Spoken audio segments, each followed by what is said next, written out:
Ngoja. Mambo simu. Karibuni sana nyuma. Ameamkaje huyo? Kama nilivyokuambia Sofia, ujio ni yeye. Ndio maana tuko hapa. Sofia, usishangae. Mimi ndo nimewaita na nataka niongee na nyie. Yes. Ndio uzungumze hivi. Tumekufika hapa Peter, tumekuheshimu tu. Sasa kwako kuna panya huko. Unaweza kukuta kuna matandabui kama hayo, wengine hujazoea vitu tutaje kutishika bure. Tumekuheshimu kuja paka hapa. Sema tukusikilize. Acha kuzunguka.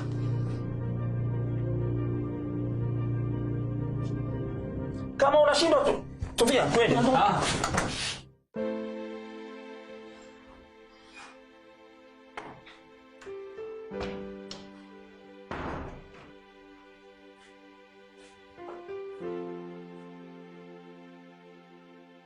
Nafikiri leo ni siku sahihi sana ya kufanya yale mazungumzo kuhusu lile jambo lenu wewe na baba.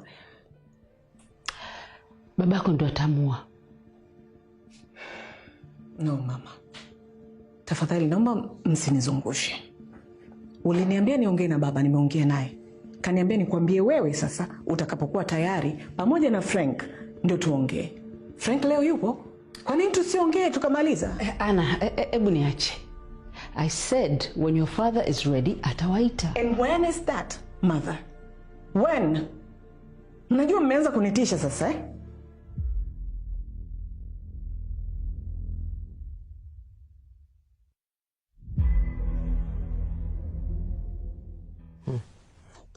Yaani leo siku yangu ilikuwa ngumu. Kweli. Hasa nilivyopambana kujibu swali la Mark.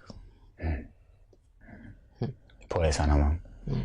Ila nakuomba mama, yaani usimruhusu kabisa awe karibu na wewe. Usimruhusu awe mpo karibu mnaongeleshana muda wote huo kwa muda mrefu mama, hapana. Wewe lala tu.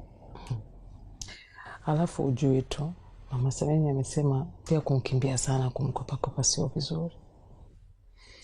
Ni kweli mama. Sasa tunafanyaje? Yaani wewe Enzo umeniweza. Maana sina hata cha kukwambia. Dale maneno. Mimi nimekaa nimeskuti sana, nikaona mwisho wa siku nitaumbuka mimi. So utaumbuka na utaumbuka kweli Peter. Mimi natamani mtoto leo kesho atoke tena poyo kama wewe babake. Sasa tusifikie huko. Mimi wazo langu ni moja. Na naomba mnisikize kwa makini. Kama endapo mtoto akitoka ni wa kwangu. Wewe nyamaza. Endapo unajitoa famwe. Hii mimba ni yako sio ya kwako. Huyu mtoto ni wako sio ya kwako. Naomba unijibu Peter. Unaleta mambo ya endapo sasa hivi wewe. Usinichanganye nakwambia. Sasa kama ndio hivyo, una mashaka na hiki kiumbe. Sasa hiki kikao kina faida gani hapa? Hapo. Tuondoke Sofia. Tuondoke. Ngoja, dale msikize. Si endapo wako sio kwako. Sikia msifanye, nisikilize basi kwanza. Wako. Tufanye hivi, hiyo mimba ni ya kwangu. Ndio mambo yanatakiwa. Hapo sasa tuendelea. Aongea haraka najisikia vibaya.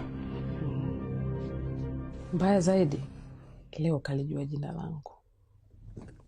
Kivipi? Kaniuliza. Kabidi nijitambulishe tu. Na Wema? Ndio. Sijataka kudanganya.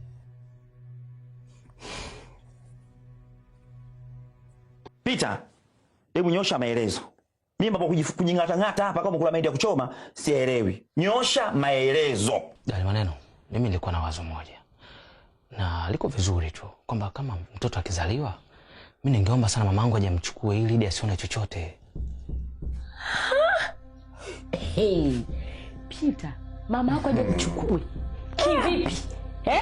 Mimi nimezaa, mama yako aje mchukue. Na mimi mama yake nipo. Hivi Sophie, sikiliza. Mimi sina maana mbaya. Wazo langu ni zuri kwa sababu mwisho wa siku mtoto akizaliwa, Idi anapata taarifa kwamba mtoto amefariki. Wewe baba nakuogopa. Mama yangu. Kumbe baba silent killer.